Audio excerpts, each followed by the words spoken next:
now we have journeyed all the way through our chakra system, from the base chakra right through, and we are now at our crown chakra. So like the base chakra, where we were connecting to earth and feeling ourselves grounded, when we are at the opposite end, so now we are at the crown chakra, so it's located at the top of our head here, we are connecting ourselves to source, so to air, to ether, to our connection with the universe. So perhaps a simpler way of putting that is to think of when you are manifesting something, meditating, or just asking for something. Who are you asking to? And that is what we're connecting to. So if you have been perhaps manifesting something, a promotion, or manifesting better health, manifesting something in your life, who are you asking that from? So you are asking a higher self, so it's asking out there in the universe, and that is where the crown chakra comes in, because this is where it flows. So this is where the energy flows. Now, sometimes in meditation, you will be meditating up your spine, and then it gets to the crown, and then it spins all the way back down again. But there's also forms of meditation that will take you up and then out. So it feels as though you're going out into the ether. And so when you feel this chakra imbalanced, it's a real downer. So if you are starting to feel that depression, there's like a black cloud of depression that can come over you, and that's a sure sign that the crown chakra is imbalanced. There are also other signs. So if you're not feeling connected with yourself, but connected to the universe, so if you don't feel like manifesting, if you're just, what's the point, feeling that way, that could mean there's an imbalance going on. And you could try some ways of rebalancing that and getting that crown chakra spinning like the rest. So how we are creating these chakra points to be moving around, we too need to do that for our crown chakra. So I've discussed foods for the other chakra points, but when it comes to the crown chakra, things are slightly different. So it is almost a lack of food. So we are looking really to flush out any stagnant energy that might be within the body. So that could mean that you do a course of fasting. So there's different ways and different ways of fasting, and there's different needs for different bodies. But what it could be is a period of time in the day that you're not eating. So say you have your last meal at 4 p.m. and then you fast your body, so you just drink water or herbal teas until say 10 a.m. the next morning, just to give yourself a nice block of fasting. There's all sorts of information out there on that, and of course you would need to check what's right for your body, your metabolism, and time of year comes into it as well. I know that in Ayurveda we look at the different times of year that are best for fasting and best for what type of foods which work good and create your body, make your body happy. But fasting and lack of foods really helps. So a lot more flushing through, so a lot more herbal teas and waters, and flushing out anything that can be stagnant, to create that flow and then that reconnection with the universe. So there's not a lot to say on foods, but do look into fasting if that's something that that connection that you'd like to get. Perhaps there could be some sort of flow that will go with your body, but do check your body type though, that's really important. So when we're feeling the crown chakra imbalanced, insomnia comes into play a lot. Our head whirring around in the middle of the night, and that laying awake, just wide awake, not feeling the connection to source, so not feeling connected, but then not feeling quite here as well. So if you're getting insomnia, if you're just getting a lot of head, so lack of direction, lack of spark, feeling depressed, so the depression, the dark cloud of depression, all of those thoughts and feelings that go along with those, that could mean the lack of connection with the crown chakra.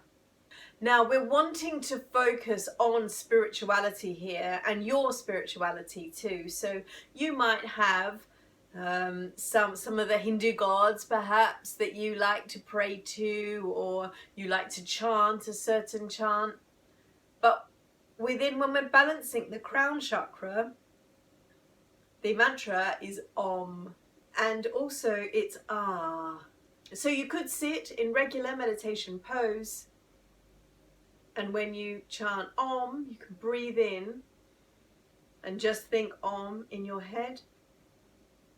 And when you breathe out Ah. So breathe in Om and breathe out Ah.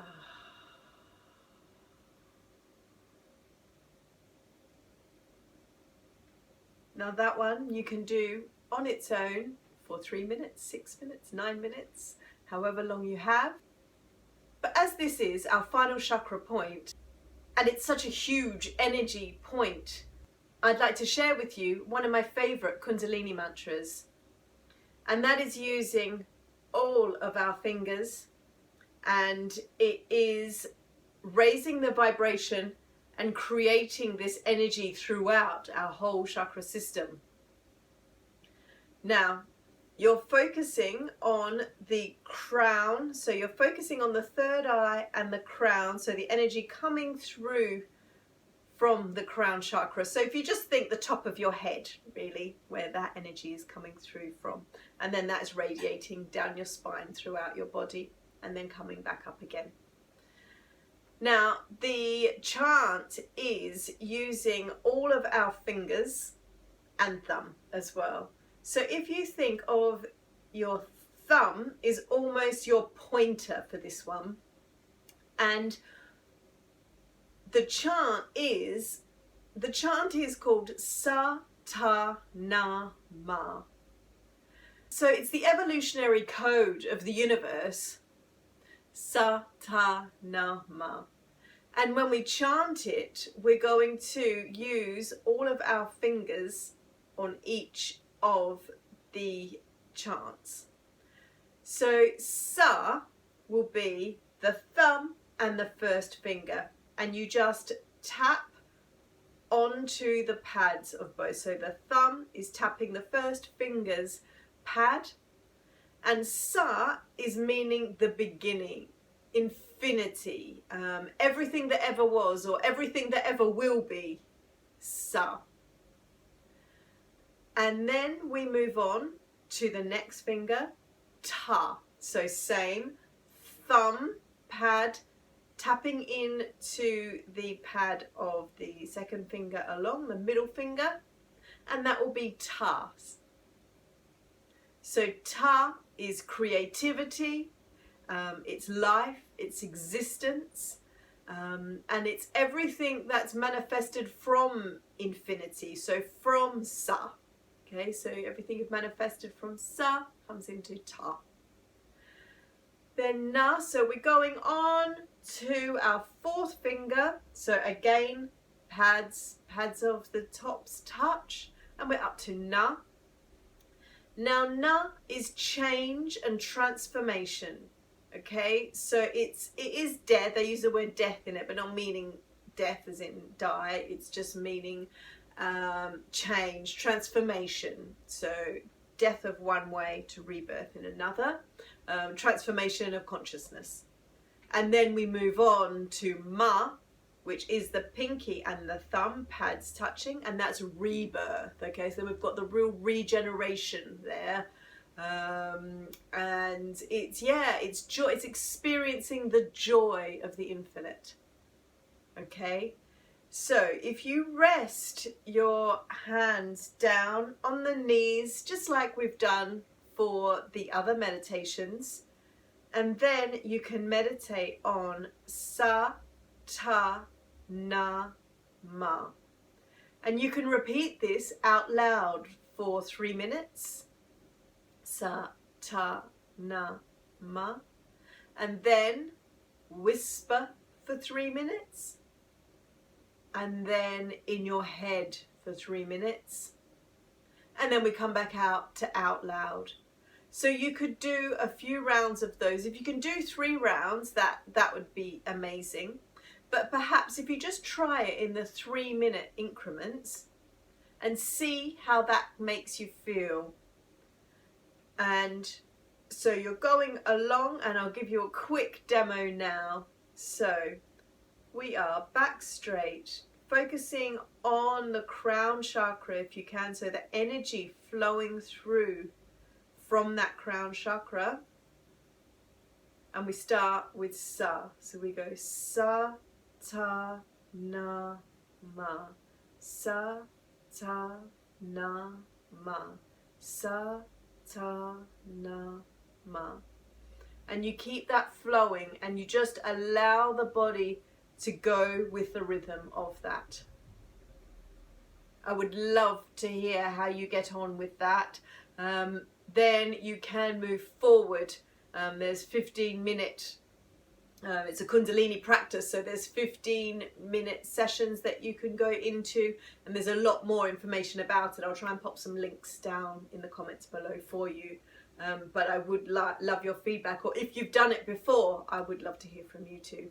So we're getting with the Sa, Ta, Na, Ma ritual there. So that leads us nicely on to yoga poses. Yoga poses to ignite our crown chakra. So the first one that comes to mind for me is the tree pose. So it is an upright pose, and it is a balance pose as well. But we are balancing and focusing on, so you have your drishti point in yoga, but when you're doing tree, you can focus on that crown chakra and the energy flowing, because it's a nice straight pose. So that's a good one. And the same with Tadasana as well. So we're straight and we are outright, and we are straight back, standing up and feeling the energy of that crown chakra flowing. Shavasana too, so that is laying down, that's resting pose or corpse pose, Shavasana. And then we have headstand.